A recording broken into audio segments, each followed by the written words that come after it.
Cítila som sa viac chorá ako vtedy, keď ma poslali na liečenie.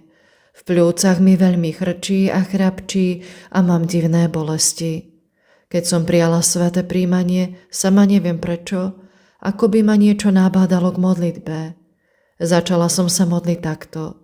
Ježišu, nech tvoja čistá a zdravá krv obieha v mojom chorom tele a tvoje čisté a zdravé telo nech premení moje choré telo.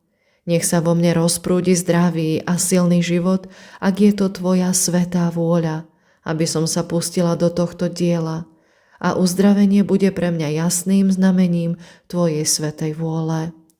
Keď som sa takto modlila, náhle som pocítila, ako mi šklblo celým telom a odrazu som sa cítila úplne zdravá.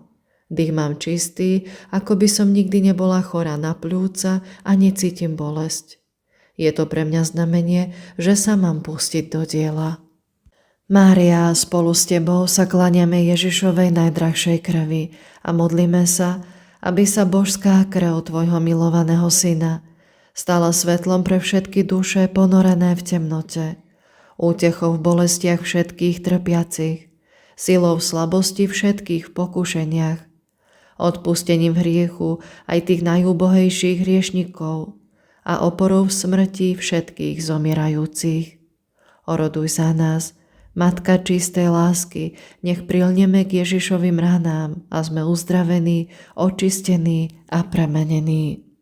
Najsladší Ježišu, vystierame k Tebe ruky, aby sme ťa objali.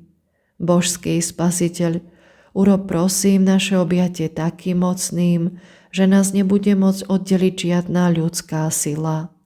Vdýchni nám svoju lásku, svoju vôľu, celý svoj božský život.